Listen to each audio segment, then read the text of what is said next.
तर हॅलो मित्रांनो, आज आपण बोलणार आहोत एका अस्सल मराठमोळ्या आणि धमाल कॉमेडीने भरलेल्या चित्रपटाबद्दल आणि तो आहे गुलकंद. गुलकंद हा चित्रपट आहे दोन कुटुंबांची, नवरा बायकोंच्या नात्याची आणि जुन्या तारुण्यातील विस्मृतीत गेलेल्या पण नव्याने भरलेल्या प्रेमाची हलकी फुलकी कहाणी. सचिन मोटे यांनी लिहिलेली कथा आणि सचिन गोस्वामी यांचं जबरदस्त दिग्दर्शन यामुळे हा चित्रपट एक परफेक्ट मसाला पॅकेज आहे. मित्रांनो, या चित्रपटासाठीचं कास्टिंग परफेक्ट झालंय. सई तामणकरची 40शीतील हॉट पर्सनॅलिटी, गोड चेहरा आणि प्रसाद ओकचा प्रौढ रुबाबदार कथानकाला शोभेचं व्यक्तित्व अगदी जमून आलंय. दुसरीकडे समीर चौगुले आणि ईशा डेनी धम्माल केली. वयानुसार थोडासा वेंदळा, गोंधळलेला, अगदी साधासुधा मध्यमवर्गीय गृहस्थ समीर चौगुलेंनी अगदी छान वठवलाय. ढोळे नावाचं पात्र त्यांनी इतकं खुलवून साकारलंय की तुम्ही त्यांच्या प्रत्येक डायलॉग वर खडखडून हसाल. आणि मग आहे ईशा डे. यार, हिने तर कमाल केली. हिने या चित्रपटाला 4 चांद लावलेत.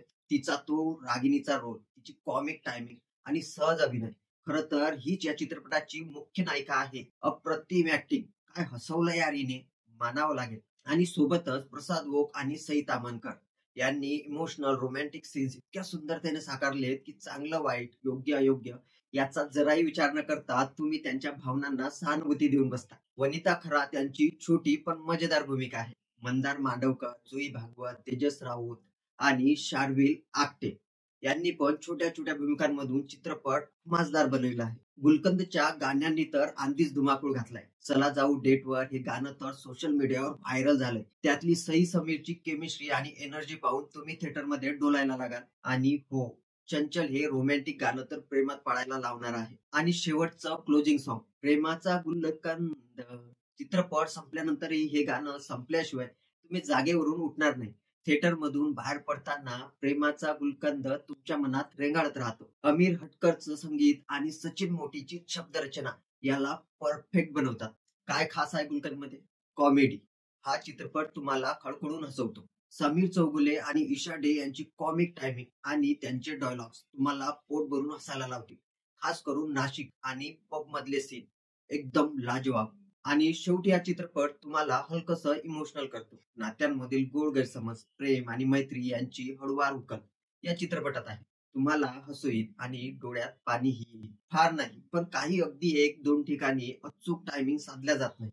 काही डायलॉग्स आणि सीन जरा जास्त लांबले, पल्ला लावल्यासारखे वाटते, ज्यामुळे लॉफ्टरचा इम्पॅक्ट काही ठिकाणी कमी झालाय. पण हे इतकं मोठं नाही की तुमचा मूड खराब होईल. आणखी चांगली एडिटिंग झाली असती तर चित्रपटाची लांबी जी 2 तास 26 मिनिटं आहे थोडी कमी करता आली असती. आणि शेवटी सांगायचं तर गुलकंद म्हणजे एक गोड, हलकं फुलकं आणि रिफ्रेशिंग मनोरंजन आहे. माझ्याकडून याला 5 पैकी 3.5 स्टार्स.